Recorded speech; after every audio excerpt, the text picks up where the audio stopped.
Assalamualaikum warahmatullahi wabarakatuh. Kembali lagi di pembahasan Biologi Intan Pariwara kelas 10. Masih di bab pertama yaitu karakteristik virus. Mari kita simak bersama-sama. Kita bahas dulu dari nomor 1. Perhatikan pernyataan-pernyataan berikut. Virus memiliki sifat-sifat yang ditunjukkan oleh pernyataan. Jadi virus itu kan bisa dikatakan sebagai makhluk hidup, bisa juga dikatakan sebagai makhluk tak hidup. Nah, virus dikatakan sebagai makhluk hidup itu karena dia mampu melakukan perbanyakan diri. Kalau virus dinyatakan sebagai makhluk tidak hidup itu karena yang pertama, dia bukan merupakan sel alias aseluler. Jadi karena dia bukan sel maka virus itu tidak bisa melakukan metabolisme kecuali ketika dia berada di tubuh makhluk hidup lain. Yang kedua, virus itu hanya bisa memperbanyak diri. Nah ini dalam tubuh makhluk hidup lain. Kalau dia sendiri dia nggak bisa. Virus itu tersusun hanya dari satu jenis asam nukleat. Bisa DNA saja atau RNA saja. Dan dilindungi oleh sebuah selubung protein yang disebut dengan kapsid. Lalu yang keempat, virus itu bisa dikristalkan. Itu menunjukkan kalau virus itu bukan makhluk hidup. Jadi di sini yang paling tepat jawabannya adalah yang A. Yaitu 1, 2, dan juga 4. Nomor 2, kelompok virus berikut yang berbentuk kompleks adalah, jadi virus itu kan terdiri dari salah satu material genetik, bisa RNA atau DNA yang dilindungi oleh sebuah protein yang disebut dengan kapsid. Nah, kapsid itu bisa berbentuk helikal maupun ikosahedral. Tapi ada beberapa virus yang memiliki kapsid tidak berbentuk helikal ataupun ikosahedral. Virus ini disebut dengan virus kompleks. Nah, jadi virus yang memiliki bentuk kompleks itu contohnya nih ada Geminivirus, HIV dan juga bakteriofag. Jadi dia bentuknya itu lebih sempurna gitu. Oke, jadi jawabannya adalah yang E. Nomor 3, perhatikan struktur virus T di samping. Bagian yang digunakan untuk menempelkan virus ke sel tubuh inang ditunjukkan oleh angka. Ini virus T yang tersusun dari kepala, leher, dan juga ekor ya. Jadi kepala virus T itu punya kapsid dan juga asam nukleat.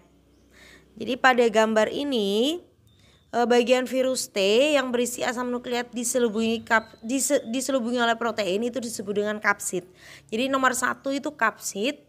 Lalu nomor 2 itu bagian lehernya yang fungsinya untuk menyangga.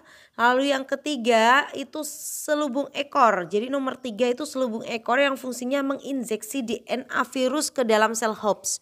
Sedangkan nomor 4 itu adalah lempengan dasar. Kalau yang nomor 5 itu jarum penusuk yang fungsinya untuk menempelkan virus ke sel inangnya. Oke, jadi jawabannya adalah yang E, yaitu 4 dan juga 5. Nomor 4, meskipun virus dikatakan sebagai makhluk tidak hidup, virus juga mempunyai persamaan ciri dengan sel bakteri.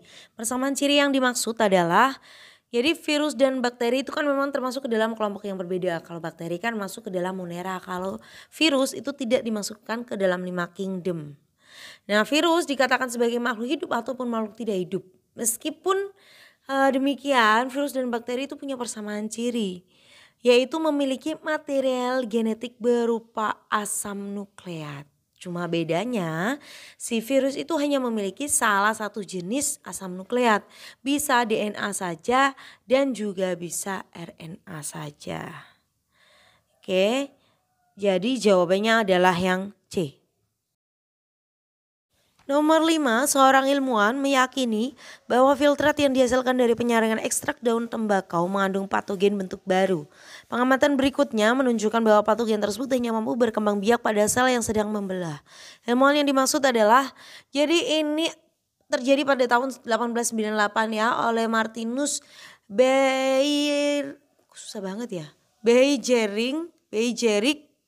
nggak tahu ini benar apa enggak cara ngomongnya, itu mengulang percobaan yang dilakukan oleh Dmitri Ivanovsky Dia meyakini bahwa filtrat yang dihasilkan dari penyaringan ekstrak daun tembakau itu mengandung patogen baru. Pengamatan berikutnya menunjukkan bahwa patogen tersebut hanya mampu berkembang biak pada sel yang sedang dalam keadaan membelah. Nah ini nih pertama kali ditemukan yang namanya virus atau penelitian virus oleh ilmuwan. Jadi pertama kali itu pada si tanaman tembakau yang dilakukan oleh Martinus.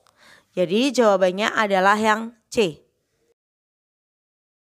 Nomor 6, pernyataan yang tepat mengenai senyawa penyusun virus adalah, jadi senyawa yang menyusun virus itu ada banyak. Yang pertama adanya asam nukleat ya, bisa dicatat nih, asam nukleatnya bisa DNA saja atau RNA saja.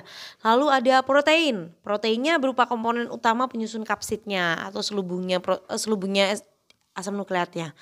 Lalu ada lipid juga, bisa fosfolipid, glikolipid dan juga asam lemak, kolesterol dan juga lemak-lemak alami lainnya. Ada juga karbohidrat, dia dalam bentuk ribosa atau deoksiribosa pada asam nukleat. Oke, jadi di sini jawabannya adalah yang A.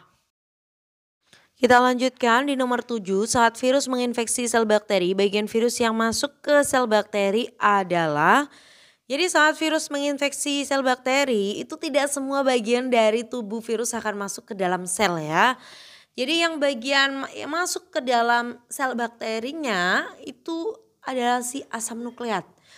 Bisa berupa DNA atau RNA-nya saja. Jadi bagian tubuh yang lain tetap tertinggal di luar sel. Jadi jawabannya adalah yang A.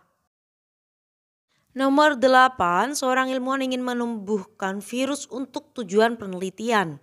Bahan-bahan manakah yang harus dipilih oleh ilmuwan tersebut sebagai medium untuk menumbuhkan virus? Jadi salah satu sifat virus itu hanya dapat memperbanyak diri dalam tubuh makhluk hidup sehingga virus hanya bisa hidup di media hidup. Contohnya apa saja media hidup? Media hidup itu bisa embrio ayam. Ya, embrio ayam kan masih hidup tuh. Jadinya bisa digunakan untuk media perkembangbiakan virus. Tapi kalau air gula, kemudian selai steril yang dibuat dengan mineral agar-agar dan lain-lain, air mendidih lalu didinginkan tambah mineral, itu untuk perkembangbiakan bakteri. Jadi pilihan ganda di sini di nomor 8 ini selain B itu untuk perkembangbiakan bakteri. Jadi hanya embrio ayam saja yang bisa digunakan untuk perkembangbiakan virus. Jawabannya adalah yang B. Nomor 9, jenis virus berikut yang mempunyai bentuk dasar seperti pada gambar di samping adalah, jadi gambar di samping ini menunjukkan adenovirus ya. Ini adenovirus yang punya bentuk ikosahedral. Nah, si adenovirus itu tersusun atas kapsid, kapsomer, asam nukleat dan juga glikoprotein. Selain adenovirus, ada juga virus lain yang memiliki bentuk ikosahedral, yaitu poliovirus atau picornavirus. Maka jawabannya adalah yang B. Nomor 10, tidak semua virus mempunyai struktur yang sama, namun semua jenis virus memiliki struktur yang dapat memberi bentuk tertentu pada virus. Selain itu, struktur tersebut juga tersusun atas protein. Struktur pada virus yang dimaksud adalah, jadi virus itu kan memang hanya tersusun atas salah satu asam nukleat saja. Nah, kapsid itu tersusun dari protein yang disebut dengan kapsomer. Kapsidnya berfungsi untuk membungkus materi genetik yang bisa memberi bentuk pada virus. Jadi, di sini jawabannya adalah A. Sekian pembahasan kita kali ini, semoga bermanfaat. Terima kasih. Wassalamualaikum warahmatullahi wabarakatuh.